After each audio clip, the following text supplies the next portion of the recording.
A društvene mreže su deo naših života. Koliko one mogu da budu korisne, a koliko sa druge strane stvaraju zavisnost i da li na neki način mogu da ugroze našu svakodnevicu. 17-godišnja devojčica je za vikend primljena u hitnu pomoć sa simptomima konvulzivnog epinapada. Uzmem telefon i onako bez veze drndam dok gledam film ili tako nešto ili seriju. Pa sigurno neki 4-5 sati dnevno. Sigurno par sati dnevno protraćim na društvenim mrežama. Možda će zvučati neverovatno, ali više od 50% korisnika mobilnih telefona svoj život više ne može ni da zamisli bez njih, proveravajući nove poruke svakih 6 minuta, odnosno oko 150 puta na dan.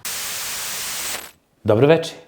Večeras pričamo o mentalnom zdravlju, što je tema toliko ozbiljna da je ironično jedva dočekala da se spoji sa nečim toliko neozbiljnim kao što je internet. Jer ako ste se ikad pitali kako izgleda kombinacija savremene psihološke krize i digitalnog smeća, odgovor je Instagram u 3 ujutru. I da, gledate slike tuđeg savršenog života dok jedete bajati čips iz grudnjaka ili donjeg veša. Zavisi od toga u kojoj ste fazi raspadanja. Ali ne brinite, niste sami, jer niko nije. Svi smo u ovom ludilu zajedno. Naši telefoni znaju više o nama nego naša sopstvena majka. A društvene mreže su postale kao taj bivši ili bivša koji ti svakog dana šalje poruku, a onda ti upropasti dan. Samo što ih ne možeš blokirati jer moramo biti online.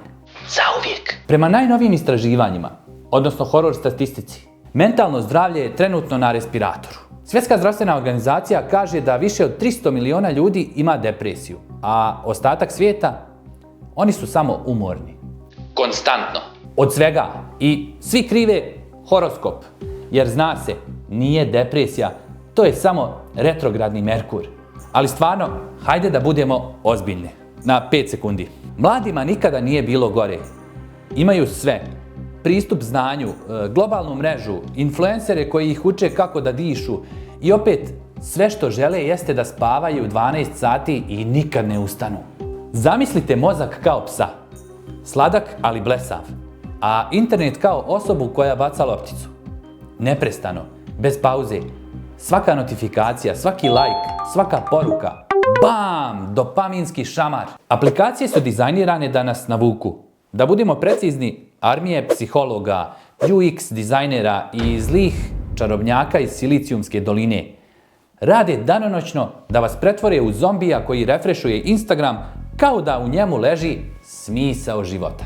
Ne leži, brale. Kada refrešujete TikTok već 30 minuta, ne gledate više smiješne klipove. Gledate ogledalo sopstvene propasti.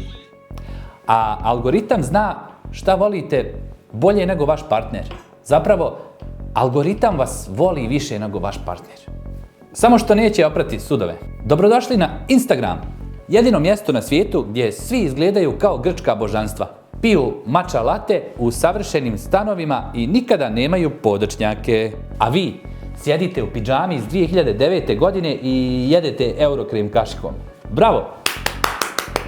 Na društvenim mrežama se promoviše realnost. Ali samo ako je ta realnost filtrirana, editovana, prepeglana i osvjetljena ring svjetlom. A kada objavite svoju sliku bez filtera, ljudi pomisle da ste bolesni, ili mrtvi, ili oboje. Poređenje ubija samopouzdanje brže nego što TikTok ubije vašu pažnju. Kad stalno gledate savršene živote drugih ljudi, vaš život vam izgleda kao loš crno-bijeli nijemi film. I još ste statisti u sopstvenoj priči. Ako ste tužni, samo budite srećni. Kaže vam influencer koji se fotografiše pored Lamborghinija koji u stvari nije njegov. Psihološki savjet dana. A ako to ne pomogne, tu je kurs kako izliječiti traumu za $29,99. I sad uz gratis PDF. Ozbiljni terapeuti pokušavaju da dopru do vas preko YouTube kanala koji ima 87 pretplatnika. Ali ko bi slušao doktora sa diplomom kad možete gledati nekog sumnjivog gurua kako viče manifestuj svoju sreću dok pije urin. Istina, provjerite. Postoje oni koji propagiraju da je urin zdrav za piće. Drink my pee for a urinary tract infection? Oh wait, psoriasis, eczema, skin problems, gut problems? I'm at a seminar and someone says to me, well, you know about urine therapy, don't you? And I said, oh yeah, I've told people for years to use it for UTIs. It's free and it works. A little bit of morning urine, I'm telling you, it works. Stop it. Get some help. A ako mislite da je to kraj, ne, prijatelji moji, postoji trend gledanja u sunce direktno u podne za čišćenje aure ili jedenje sirovog mesa bez ikakve termičke obrade jer navodno to vas povezuje sa prirodnom energijom planete. Da, naravno. A sljedeće nedelje influencer vas poziva da jedete kamenje jer minerali.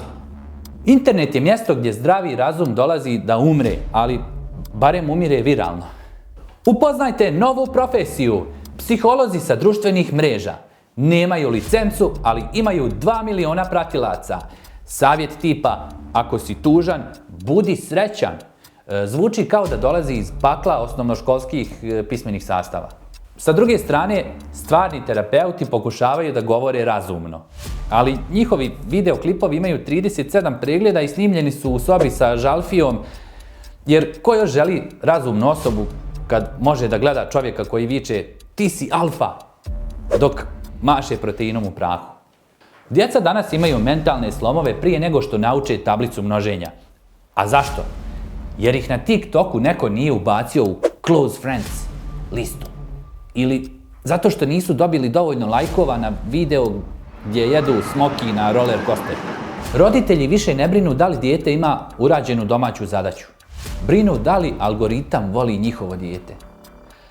Ako dijete ne dobije dovoljno pažnje online, dolazi kriza identiteta, anksioznost i kriza roditeljskog autoriteta.